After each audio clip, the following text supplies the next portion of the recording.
right. Hello, everyone. Say we get started then. So first off, I just want to say welcome. My name is Lauren Dallow, and I am a student recruiter with the UFV Future Students Office. We know that right now, this time of transition between high school and university can be very anxious making, and we want to support you through that transition.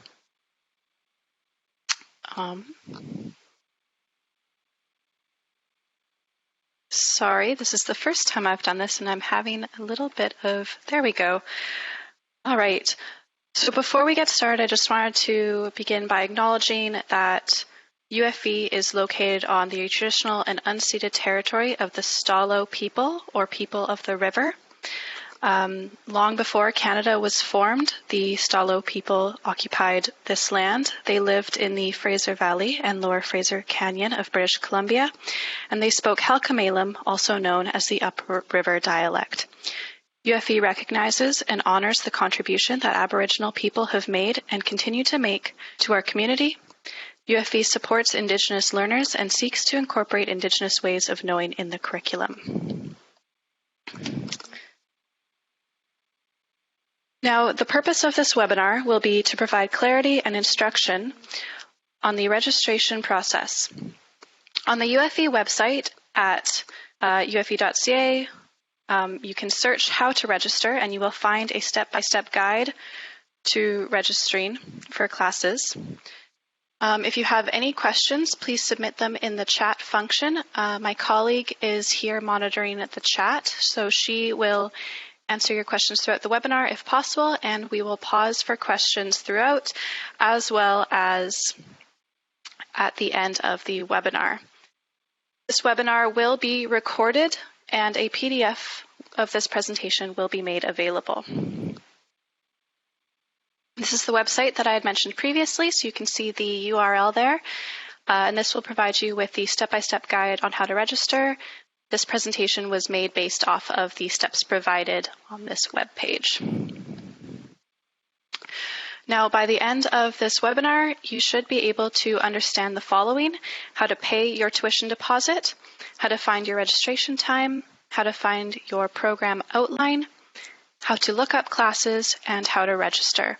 We won't, however, be providing detailed academic course plans, but we will cover where you can access resources such as that.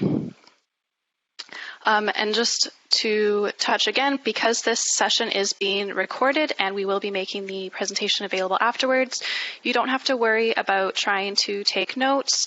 You will be able to revisit this information after this presentation.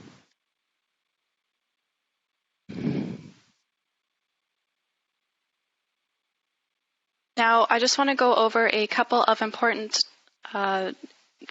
terminology that you should know for registration. So first off, registering is what we call enrolling in a specific course and then paying those course fees after being admitted to a UFV program. The courses that you register in will have a course reference number, or a CRN. It's a 5-digit identifying number assigned to a specific section of a course when it is offered at UFV. So you can think of the CRN as sort of a barcode that corresponds to a specific book at a library. We also have the academic calendar. This is a resource available on our website. This is the post-secondary institutions published rules, regulations, academic policies, important dates, programs, and their requirements and courses. Now, a program is a set of courses and associated requirements offered as a credential, such as a certificate, diploma, degree, or it is an option within a credential. A prerequisite is a requirement such as a previous course or a number of credits that must be completed prior to enrolling in a particular course. So some of the courses that you look at are going to have certain prerequisites. Those are things that you must complete prior to being able to take that course. The timetable is a schedule of courses offered for a semester, including the day, time, location, and instructor's name, if available, for each course section. And lastly, there are credits. Each class is worth a certain amount of credits, and that's determined on how many hours per week you spend in class. Now, with classes being online, it corresponds to about how much time you can plan on spending working on that class to review the notes for the lecture. A degree requires 120 credits to be completed. So I'm just going to pause for a moment. If there's been any questions, audio has been muted, but you can reach out in the chat function. I just want to remind you all of that, that we do have someone available to answer questions in the chat.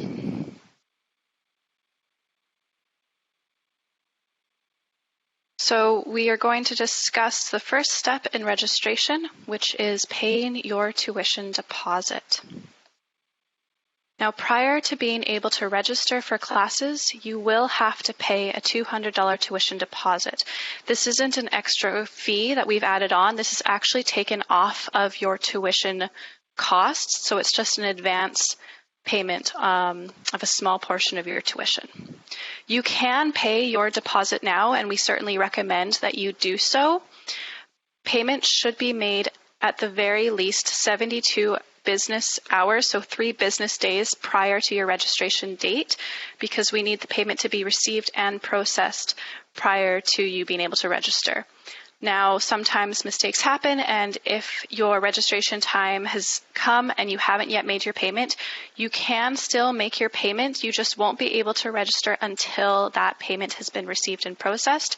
So we absolutely recommend making your payment as soon as possible so that you don't miss your registration time. Now, for how to pay, you can pay by online banking through your bank or credit union by using the Pay a Bill online function. So you would log on to your bank account. You would select the Pay a Bill function, select University of the Fraser Valley, or UFV, as the payee, and you would use your student ID number as the account number. Now, I'm assuming that most of you, probably being in grade 12, 17, 18 years old, have not yet had to pay a bill online, but it is certainly something that your parents will probably be able to help you with. However, if you are going to have difficulty making an online payment, we encourage you to email reginfo@ufv.ca, and we will work with you individually.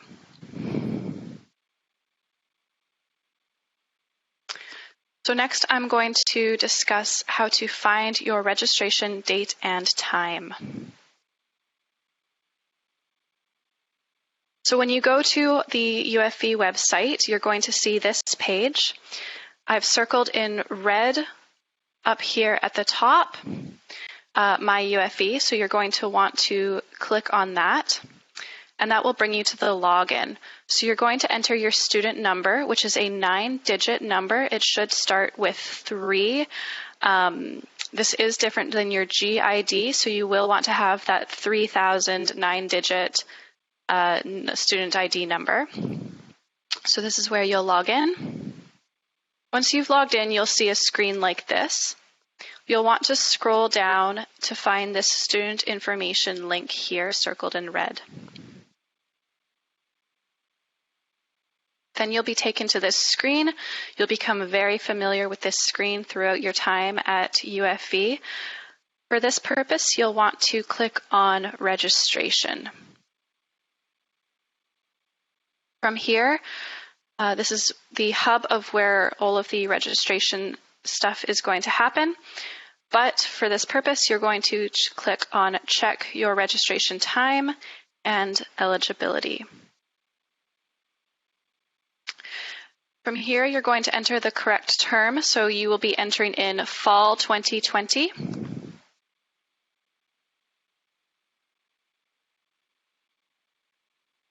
Once you do that, you'll be taken to this screen. This screen is going to show you your registration date and times. Now, this is my screen from my past semester, so you can see here the dates are not current, but this is what you'll see. You'll see a date for 2020 and this begin time. You'll also see an end time. Now, what this means is that you can register after your registration time has passed. So if your registration time is June 27th and you forget, and then it's June 28th, you can still register. You can register at any point after your registration time. However, we do, of course, strongly encourage you to register as soon as your registration time comes up, so that you can have a better chance at getting into all of the courses that you are interested in. Now, something I just want to draw your attention to, this red reminder about the $200 deposit is going to be there for everyone, regardless of whether or not you've made the payment. So if you've made the payment, it'll still be there, so you don't have to worry about that showing up. The way that you'll be able to see if you have anything barring you from registration is right here. It says view holds at the bottom of this page. So if you have any holds, so if you haven't paid your deposit, that's going to be a registration hold. You will be able to see it at the bottom of the page. So now that we've gone over how to find your registration time, I'm going to discuss how to find your program outline. So again, you're going to be taken to that main UFV.ca screen. Now you're going to click on this button here that says calendar. This is going to take you to the academic calendar that we mentioned at the beginning of the presentation. So you'll be taken to this page here. This is where you can look up things about specific programs or specific courses that you're interested in. So you will click on this select area of study, and it will bring up a drop-down menu. So you can scroll through this list until you find the program that you're interested in. For these purposes, we're going to be looking at business. Now, once you open that up, you'll be able to scroll through until you find the program outline. And that program outline is going to tell you what courses you need to take in your program. Some programs are laid out very clearly. Business gives you a very clear layout of what you need to take each semester. Some courses, some programs are going to give you this information in a different layout. They might give you lower level requirements, upper level requirements, electives, that sort of thing. So it might not be as clear as what's laid out here, but if you are having difficulty understanding your program outline, we strongly encourage you to make an appointment with an academic advisor.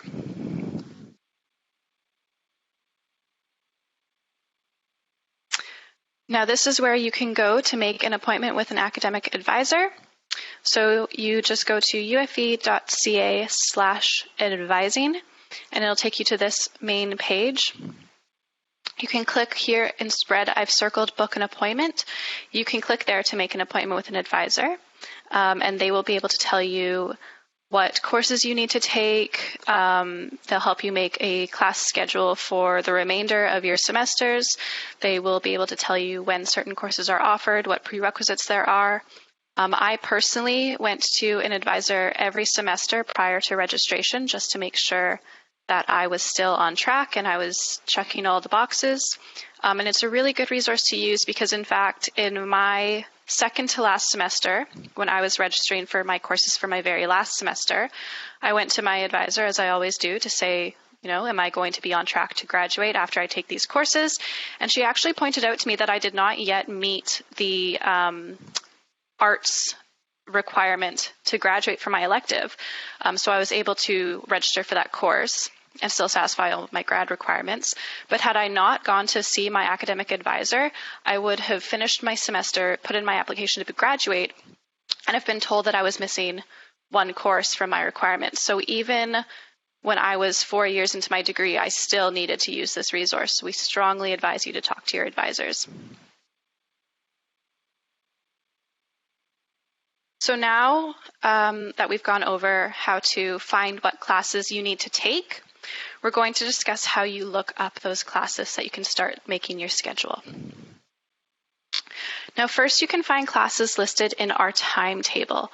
You'll be able to find the timetable by going to the UFV website, and in the search bar, if you just search for timetable, you'll be able to click on this link here, and it'll give you the options for the timetables. Now the fall timetable is not yet available, but it will look something like this. So you'll be taken to the timetable, and here you have all of the programs listed.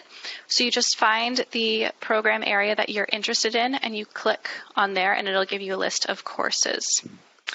So this was the timetable that we had for summer.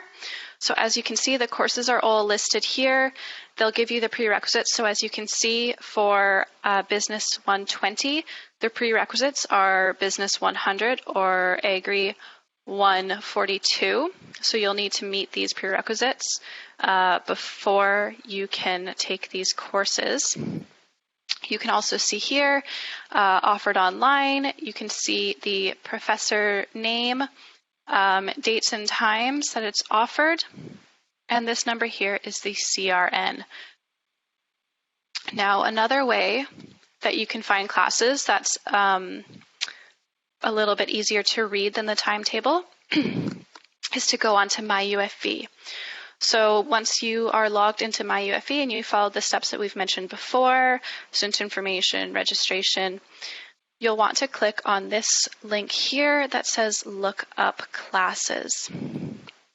So again, it'll take you to this option here to select your term. So again, you will want to select All 2020. And then it'll give you this drop-down menu of course options. So you'll scroll through until you find the one that you're interested in. You'll select it, and then you can hit Course Search. So then it'll bring you up a list of all of the programs within that area that are being offered in that term. So you find the class that you're interested in, and you will click View Sections. So then it's going to take you to this page here. And this will give you all of the sections available for that specific class. Now this was the course sections that were offered in winter 2020. The fall is not released yet, but it will be released soon. But you will see something that looks like this. So I just want to point out a few important details to take note of. This number right here is the CRN that we've mentioned before. That specifically refers to that exact course. So you'll want to make note of the CRN so that you know what to input when you're registering. This number right here refers to the credits that it's worth. And this is how you know what day the course is being offered. So of course, M is for Monday, T is for Tuesday, W is for Wednesday, R is going to be for Thursday. So that's the only one that gets a little bit tricky. That's something that I didn't know instinctively when I was registering for the first time. F is obviously Friday, and S is Saturday. So we do offer some Saturday classes. We do not offer classes on Sundays. This here is the time that a course will be offered. Now we are going to have 4 different instructional methods for this coming fall semester. So courses will be one of these 4. It will be OLO, or online learning only, which means there are no synchronous sessions, which means that it's not going to be at exact scheduled times where everyone has to log in at once. OLM, or online learning with scheduled meeting times, means that all courses are going to be online, but with scheduled synchronous sessions for some or all of the course. So you might have it that every class you have to log in at the same time on the same day, or it might just be that once or twice a month you will have to log in at a specific time. The other option is hybrid, HYB, or blended learning. So this will be a mix of face-to-face with some structured online activity. It can be synchronous or asynchronous. And then lastly, there's traditional, which is traditional face-to-face only classes. Now, courses are going to be offered in one of these specific options, so you're not going to have to choose between which of these methods. So every English 105 course is going to be offered in one of these ways. There's not going to be some offered OLO and some offered traditional, so you don't have to worry about picking the right one per se. And what method the course is going to be offered depends on the specific needs of that course. Now, when you're trying to figure out your schedule, we really recommend using the timetable worksheet. So you can go and search in the search bar for timetable worksheet. It's this first link here that pops up, and it will take you to this worksheet. I personally used this worksheet every semester that I was registering. I loved it. I found it so helpful. So it has this section over here where you can list the subjects and courses that you're interested in taking. So Business 100, English 105, and then you can enter the CRN that you want to take, so the specific course that works for you. We also recommend picking an alternate course just in case the course that you're interested in is full, so you have backups. And then it has this little weekly schedule. So what I always used to do is I would just color in the block for a course that I was interested in, and that way I'm making sure that my courses don't overlap, or I'm not loading up all of my courses on a Monday. Some people like to do that. For myself, I liked to spread my courses out a little bit to have about like 1 or 2 a day, but whatever works for you. So you'll just block off the section that a certain course is in, and then you can build the rest of your schedule around that. So lastly, now that you've made your schedule and you figured out what courses you want, how to actually register in those courses. So you're going to come back to this page here. The register, add, drop, waitlist, or withdraw option is what you're going to want to click on. And it will take you to this page. Now, if your registration time hasn't yet come up, you're just going to be taken to a page that says that your registration time is at such and such a date, and you're not able to register just yet. So at the bottom here, you can input all of your CRNs. So you'll write down those CRNs for the courses that you want to take. This is why we suggest making note of the CRNs when you're looking at your classes. And you'll click on this button here for submit changes. Now, if a class is full and you're put on the wait list, what you're going to find is you're going to get this registration error. You won't automatically be put on the wait list. You will have to request to be put on the wait list. So it's going to pop up and say that the class is full, and it's going to ask you what action you want to take. So you'll click on that arrow and you'll scroll down to select wait list, and then you will hit submit changes. So that covers the presentation. And if you find that you have questions afterwards, we have our email over here, info@ufv.ca. We look forward to you starting at UFV, and feel free to reach out if you have any questions at all.